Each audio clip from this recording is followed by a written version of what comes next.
ముందుగా మనం తెలుసుకోవాల్సింది ఏంటంటే అప్లికేషన్ ఫామ్ ఫిల్ చేసే ముందే మనం అన్నిటి కోసం తెలుసుకోవాలి. ఎందుకంటే మనకి అప్లికేషన్ సబ్మిట్ చేయడానికి ఇంకా చాలా టైం ఉంది. సో అప్పుడే తొందరపడి మనం అప్లికేషన్ ఫిల్ చేసేసే కన్నా పూర్తిగా ఒకసారి ఏపీపీజీ సెట్ అంటే ఏంటి అనే దానికోసం కంప్లీట్గా తెలుసుకున్న తర్వాత అప్లికేషన్ ఫిల్ చేస్తే మంచిది అనేది నా ఒపీనియన్. ఫర్ ఎగ్జాంపుల్ తీసుకుంటే మనకి డిగ్రీలో మనకి 3 గ్రూప్స్ ఉంటాయి. సో ఇక్కడ ఏంటంటే మనం పర్టికులర్గా ఒక గ్రూప్ని సెలెక్ట్ చేసుకుంటాం. సో మనం ఏ గ్రూప్ సెలెక్ట్ చేసుకోవాలనేది మనం అప్లికేషన్ చేసేటప్పుడు మనం ఒకసారి ఒక పర్టికులర్గా సబ్జెక్ట్కి చేస్తాం.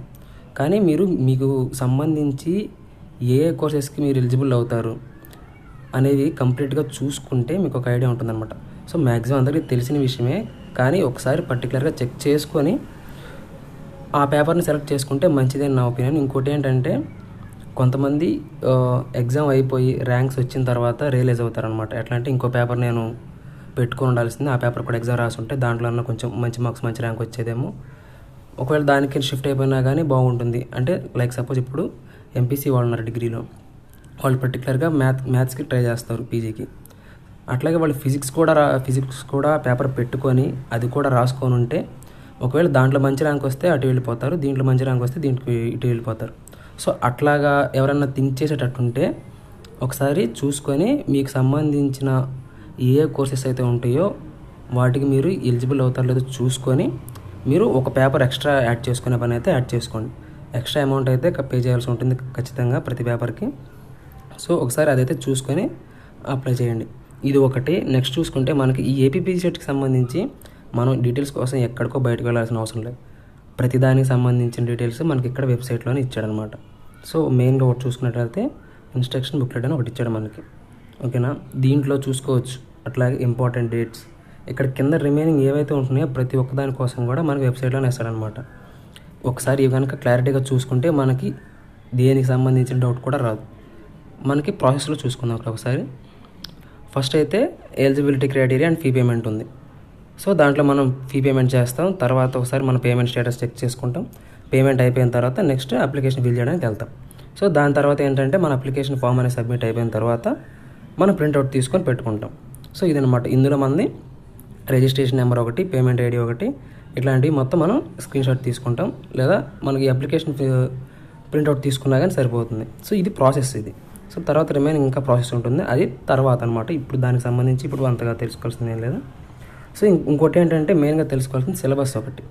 సో సిలబస్ అనేది మ్యాక్సిమం మనకి ఇక్కడే ఇచ్చేసాడు. సో మీరు ఒకవేళ కనుక ఇక్కడ ఎవరన్నా డౌన్లోడ్ చేయకపోయి ఉంటే మనకి మన ఛానల్ బయోలో టెలిగ్రామ్ లింక్ ఉంది. సో అక్కడికి వెళ్ళైనా కానీ మీరు డౌన్లోడ్ చేసుకోవచ్చు.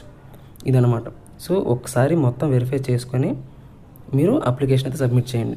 సో ఇంకోటి ఏంటంటే అప్లికేషన్ సబ్మిట్ చేసే ముందు కరెక్షన్స్ అనేవి ఏమైనా ఉన్నా కూడా మీరు మళ్ళీ పెట్టుకోవచ్చు, ఏం ప్రాబ్లం లేదు. కానీ టెన్షన్ పడకుండా మాత్రం నిదానంగా నీట్గా ఏ ప్రాబ్లం లేకుండా మనకి ఎక్కడ ఏం అడిగాడో అది మాత్రమే సబ్మిట్ చేసేసి అప్లికేషన్ అయితే ఫిల్ చేసేయండి. ఈ సెట్కి సంబంధించి చిన్న చిన్న బేసిక్ డీటెయిల్స్ అయితే ఇప్పుడు చూద్దాం. నోటిఫికేషన్ కోసం చూసుకున్నట్లయితే అందరూ దాన్ని చదివే ఉంటారు. సో తర్వాత మనం తెలుసుకోవాల్సింది ఏంటంటే ముందుగా మనకి ఎగ్జామ్ వచ్చేసి కంప్యూటర్ బేస్డ్ టెస్ట్ అనమాట. ఇందులో 100 MCQs ఉంటాయి. సో ఒక్కో దానికి 1 మార్క్ లెక్క అనమాట. కాకపోతే మనకి నెగిటివ్ మార్కింగ్ అయితే లేదు ఇందులో. సో మనం 100కి 100 అయితే అటెంప్ట్ చేయాల్సి ఉంటుంది. సో ఫస్ట్ చూసుకున్నట్లయితే అప్లికేషన్ ఫామ్ దగ్గర నుంచి ఫస్ట్ అయితే మనం రిజిస్ట్రేషన్ చేసుకోవాల్సి ఉంటుంది. ఈ రిజిస్ట్రేషన్కి ప్రతి ఒక్కరికి వాళ్ళ క్యాస్ట్ వైజ్గా రిజిస్ట్రేషన్ ఫీ అయితే ఉంటుంది. సో ఓసీ వాళ్ళకి చూసుకుంటే 850, అట్లాగే బీసీ వాళ్ళకి చూసుకుంటే 750, ఎస్సీ ఎస్టీకి అట్లాగే ఫిజికల్లీ హ్యాండిక్యాప్డ్ క్యాండిడేట్స్ ఎవరైతే ఉంటారో వాళ్ళకైతే 650 వరకు ఛార్జ్ చేస్తారనమాట. సో ఇది పేమెంట్ వచ్చేసి మనం వెబ్సైట్లోనే మనం చేసేస్తాం అనమాట. సో తర్వాత చూసుకుంటే ఇంపార్టెంట్ డేట్స్. సో ఇందులో ఏంటంటే మనకి నోటిఫికేషన్ ఎప్పుడైతే వచ్చింది అట్లాగే రిమైనింగ్ ప్రాసెస్ కోసం అయితే డేట్స్ ఉన్నాయన్నమాట. సో తర్వాత చూసుకుంటే మనకి రిజిస్ట్రేషన్ అట్లాగే సబ్మిషన్ ఆఫ్ అప్లికేషన్స్ చూసుకున్నట్లయితే 2 ఏప్రిల్ నుంచి 5 మే వరకు ఇచ్చారు. అది వితౌట్ ఛార్జెస్ అనమాట, అంటే వితౌట్ లేట్ ఫీ. లేట్ ఫీతో చూసుకున్నట్లయితే మనకి 1000 నుంచి అయితే 6 మే నుంచి 15th మే వరకు ఉంది. సో ఈ లోపు కనుక ఇప్పుడు మే 5 లోపు కనుక మీరు మీ అప్లికేషన్ అనేది సబ్మిషన్ చేయకపోతే ఆ తర్వాత నుంచి మొత్తం ఫైన్తోనే సబ్మిట్ చేయాల్సి ఉంటుంది. సో ముందుగానే చేసుకుంటే ఆ పని అయితే ఉండదు. ఎవరైనా ఒకవేళ కంప్లీట్గా తెలుసుకోకుండా ఆ టైం కనుక ఉంటే ఇంకా అది ఏం చేయలేము, అప్పుడు ఫైన్తోనే కట్టాల్సి ఉంటుంది. సో మ్యాక్సిమం అందరూ May 5th లోపే కట్టేసుకొని మీ అప్లికేషన్ అయితే సబ్మిషన్ చేసేయండి. తర్వాత 2000తో చూసుకున్నట్లయితే 16 May నుంచి 20 May వరకు ఉంది. అట్లాగే 4000తో చూసుకుంటే 21 May నుంచి 24 May వరకు ఉందన్నమాట. తర్వాత 10,000తో చూసుకుంటే 25 May అదనమాట డేట్. తర్వాత హాల్ టికెట్ డౌన్లోడ్ చూసుకున్నట్లయితే మనకి 30 May ఇచ్చాడనమాట. తర్వాత వచ్చేసి మనకి ఎగ్జామ్ అనేది 9th నుంచి 13th వరకు ఉంటుంది. ఇది అందరికీ తెలిసిన విషయమే. సో ఇవి ప్రజెంట్ అయితే మనకి నోటిఫికేషన్లో ఇచ్చిన important dates. So remaining process అనేది ఏంటంటే మనకి రిజల్ట్స్ వచ్చిన తర్వాత నుంచి ఇంకో ఇంపార్టెంట్ డేట్స్ ఉంటాయి. సో అవి ఎప్పటికప్పుడు చేంజ్ అవుతుంటాయి అనమాట. ఇంకోటి మనం తెలుసుకోవాల్సింది ఏంటంటే మనకి ఏ యూనివర్సిటీస్ ఉన్నాయి. సో మ్యాక్సిమం అందరికీ కాదు, కొంతమందికైనా డౌట్ ఉంటుంది, మనం ఎగ్జామ్లో క్వాలిఫై అయిన తర్వాత మనం అన్ని యూనివర్సిటీస్కి ఎలిజిబుల్ అవుతామా లేదా అని. ఒకసారి మనం క్వాలిఫై అయ్యి మనకి మంచి ర్యాంక్ వచ్చిందంటే మన యూనివర్సిటీని మనమే సెలెక్ట్ చేసుకోవచ్చు అనమాట. ఏ యూనివర్సిటీకి మనం వెబ్ ఆప్షన్స్ ఇవ్వాలనేది మనమే సెలెక్ట్ చేసుకోవచ్చు. మనం అన్ని యూనివర్సిటీస్కి కూడా వెబ్ ఆప్షన్స్ అయితే ఇవ్వచ్చు. సో మనకి ఒక చోట అనేది అయితే సీట్ అయితే వస్తుంది. సో ఇక్కడ చూసుకుంటే మనకి వెంకటేశ్వర యూనివర్సిటీ, అట్లాగే Andhra university, Sri Krishnadevaraya university, Acharya Nagarjuna university, Padmavathi Mahila Vishwavidyalayam, Yogi Vemana university, Rayalaseema university, Vikramasimhapuri university, Dravidian university, Krishna university, Adikavi Nannaya university, doctor BR Ambedkar university, doctor Abdul Haq Urdu university, cluster university, Andhrakesari university, JNTU, అట్లాగే Sri Venkateswara institute of medical sciences. So ఇవి అనమాట టోటల్గా 17 యూనివర్సిటీస్ అయితే ఏపీ పీజీ సెట్లో పార్టిసిపేట్ చేస్తున్నాయి. సో మనం ఈ 17 యూనివర్సిటీస్కి మనం అప్లై చేయవచ్చు అనమాట.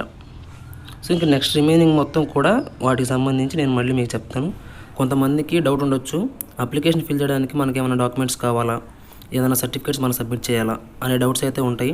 సో ఆ డౌట్స్ అయితే పెట్టుకోవద్దు. మనం ప్రజెంట్ అయితే అప్లికేషన్ ఫిల్ చేయడానికి ఎటువంటి సర్టిఫికేట్ అప్లోడ్ చేయం. మన సిగ్నేచర్ ఒకటి, ఫోటో ఒకటి మాత్రమే ఇస్తాం అనమాట. అవి రెండు ముందుగానే స్కాన్ చేసి పెట్టేసుకొని అవి సబ్మిట్ చేయొచ్చు. ప్రజెంట్ అయితే మాత్రం మన క్వాలిఫైయింగ్ డీటెయిల్స్ లైక్ నెంబర్స్ ఇస్తాం అనమాట అంతే.